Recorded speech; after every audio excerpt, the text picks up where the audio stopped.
No mundo em que a inteligência artificial está redefinindo e fazer a gente questionar tanto o que é ser humano, o que é que ainda faz de você ser você?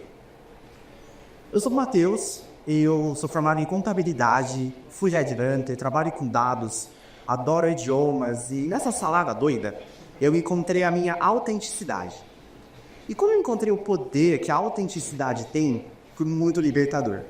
E eu quero poder mostrar hoje a minha crença que diz que eu acredito que o futuro do trabalho vai ter a autenticidade e o protagonismo como moedas de troca valiosíssimas para que nós atinjamos nossos resultados e objetivos.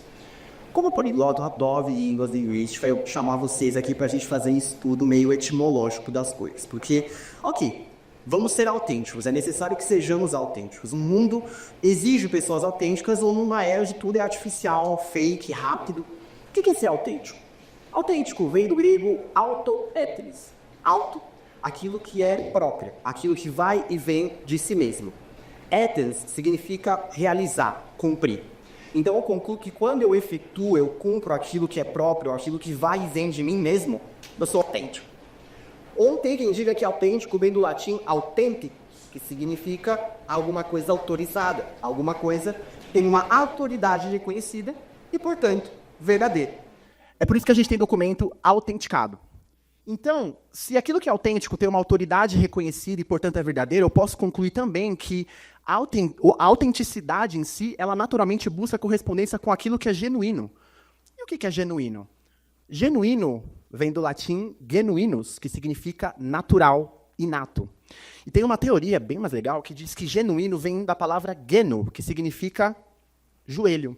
Porque tinha uma tradição antiga em que os pais colocavam literalmente os bebês recém-nascidos sobre os seus joelhos, olhando para eles e dizendo: isso veio de mim, isso é meu, isso é inato, isso é genuíno. E é maravilhoso ser genuíno, ser autêntico, ninguém te copia, mó legal. Só que você ser genuíno e autêntico, mas estar posicionado incorretamente, não adianta muito. Você tem que se colocar num posicionamento exato. Você tem que ser o protagonista da sua história. Não viver como coadjuvante da história que escreveram para você. O que é ser protagonista? Protagonista vem do grego protagonistas. Proto, o primeiro. Agonistas, o combatente, o ator. Então, protagonista é o ator que vem primeiro. Ou é até o combatente que luta primeiro, porque é um combate, é uma luta, uma peleja ser autêntico e protagonista hoje em dia. E eu vou contar para vocês que é difícil, mas a jornada vale a pena no final. Contando um pouquinho da minha história, eu sempre gostei de ser diferente em tudo aquilo que eu fiz na minha vida. Então, Matheus, meninos usam cabelo curto, eu vou usar cabelo grande. Matheus, todo mundo vai por esse caminho, mas eu vou pro outro, só de raiva, mas eu vou para ser diferente. O T10 é meio branco, preto, vermelho, eu vim de azul claro para dar uma destoada. Sempre gostei de ser assim. E quando eu tinha 17 anos, enfim, era jovem, eu era sempre muito comunicativo, muito líder. E todo mundo falava: meu, esse cara vai trabalhar com comunicação, com artes, com coisas reflexivas. E eu virei para o mundo e falei: mundo, eu vou fazer contabilidade. E eu sei que não é em mim que você pensa quando você pensa no contador. Tá tudo bem, já superei. Só que quantas crianças viram para você e falaram: mamãe, papai, eu quero ser contador quando eu crescer? Nenhuma. Só que nisso eu encontrei a minha autenticidade. Sem nem saber, eu estava sendo autêntico, porque era diferente, era legal. Eu tinha 17 anos, um sonho e muito tempo para errar, né, na vida. E decidi, entrei numa universidade pública, que era a razão pela qual eu poderia disruptar. Eu vim de uma condição não das mais fáceis, entrei no curso, consegui. E nos primeiros 5 minutos da primeira aula, eu falei: o que eu estou fazendo aqui? Só que não dava tempo de desistir, largar e tentar de novo. Eu tinha que ir até o final. E aí eu fui até o final, depois eu migrei para RH, eu fui headhunter da área financeira, casando um pouco com a minha formação. E eu conversei com muita gente, todo mundo falava: Matheus, eu quero mudar de emprego porque meu chefe agora, olha, eu não aguento mais. Ou porque a minha empresa não está fazendo aquilo que me prometeu e ela era apenas uma mera coadjuvante do protagonismo dos outros. Ela não tinha uma autenticidade para contar, na maioria dos casos. E eu começo a pensar nisso, que eu conversava com vários executivos também, e eu falava: olha, você conhece vários headhunters por aí, mas headhunter, cabeludo, contador do RH, só eu. E brincadeiras à parte, isso afirmava a minha autenticidade, as pessoas lembravam de mim por conta disso. E isso fazia com que eu me afirmasse como protagonista dessa persona que eu criei. Foi fácil? Claro que não. É extremamente difícil ser autêntico. Só eu sei o preço que eu paguei por cumprir uma faculdade que eu sei que logo no começo eu não gostei. Só eu sei como foi difícil ver que estava todo mundo motivado, engajado, feliz, e eu não. Mas eu tinha que ir até o final, buscar isso. É difícil ser autêntico, porque ser autêntico é ter exposto a sua vulnerabilidade. E quando você é vulnerável, você tem que colocar para todo mundo ver as suas maiores fraquezas. E nada e ninguém te garante que você vai ser aceito por isso. Mas eu posso garantir, a jornada é difícil, mas a colheita vale muito a pena. Recentemente, eu realizei um sonho da minha vida. Eu fui para o Egito. Sempre sonhei em ir para o Egito, foi uma coisa maravilhosa.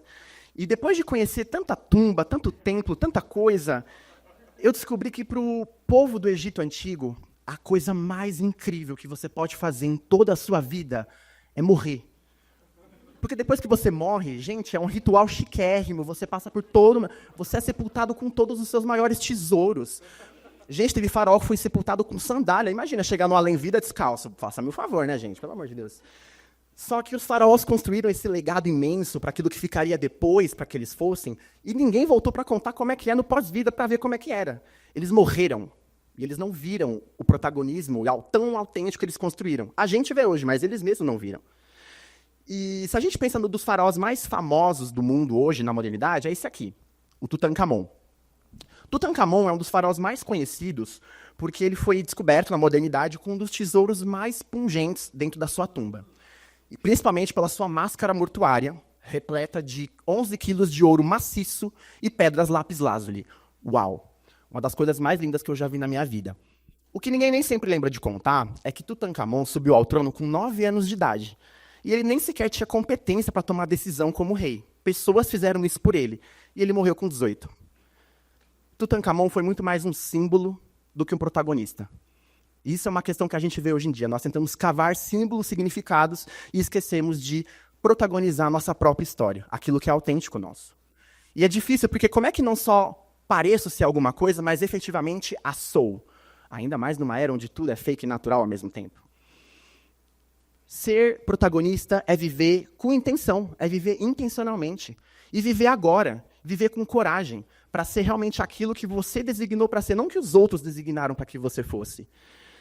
Tutankhamon não viu o tesouro dele, ele morreu antes. Não espera morrer para ser protagonista, conselho aqui. Eu acredito num futuro do trabalho em que a autenticidade e o protagonismo serão as moedas de troca mais valiosas que teremos no futuro. E tudo fica mais legal ainda porque a gente chega numa era de inteligência artificial, onde a gente duvida do que é real e do que é verdadeiro.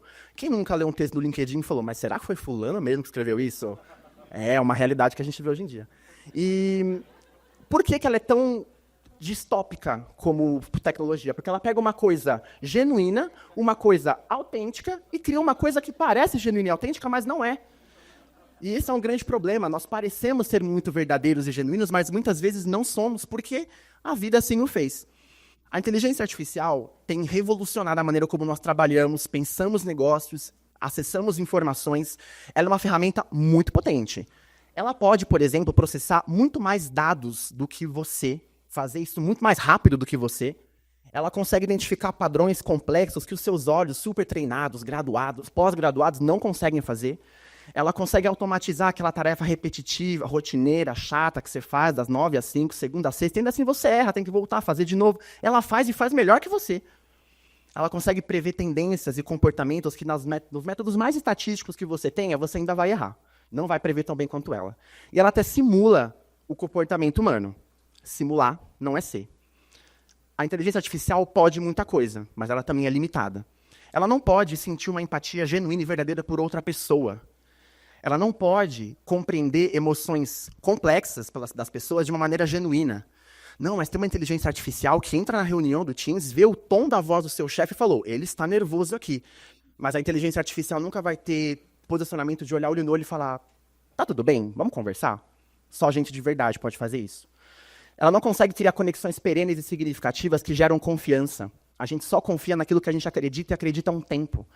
A gente pode ter inteligência artificial há uns 60 anos na história, a generativa há 3 anos, mas a gente tem 5.000 anos de civilização humana feita de carne e osso. A gente é muito mais experiente em ser humano do que ser artificial. E ela não consegue ser espontaneamente genuína e criativa. Ela consegue até criar, mas ela precisa de alguém de verdade mandando ela criar. E ela cria com base naquilo que uma pessoa de carne e osso ensinou ela a criar. A inteligência artificial não pode ser protagonista. E é muito engraçado, quando eu dou no Google, assim, inteligência artificial, imagens, ele me dá isso aqui. Vários robôs high-tech, o dedo humano, o dedo robô, assim, super futurista, uau.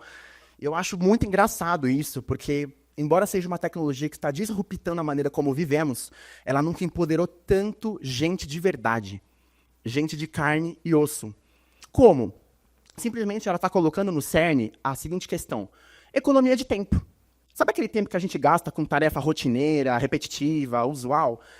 A gente vai gastar um pouquinho menos tempo com isso para fazer um exercício de tempo para a gente ser humano, para a gente ser relacional, para a gente se empoderar nesse caráter verdadeiro e humano e ser autêntico. E as pessoas ficam, e agora? Mas como é que eu faço isso? Eu fui ensinado a minha vida inteira a produzir bons resultados no meu trabalho para pagar as contas. Como é que agora eu sou humano? Sendo humano. Simples assim. E justamente porque ela empodera pessoas de carne e osso. Porque são pessoas de carne e osso que são podadas, construídas pelos valores que elas possuem. Valores esses gerados a partir das percepções que as pessoas tiverem em suas vidas, percepções únicas. Percepções únicas geradas nas vivências que essas pessoas tiveram ao longo da vida. E tudo isso gera um senso de cultura. Cada um tem a sua. E isso vai se conectando e gerando interdependências. Interdependências essas que criam conexões. E quando as conexões dependem entre si, isso começa a gerar significado. E significado começa a fomentar na gente um sentimento de cuidar do outro. E cuidar com afeto.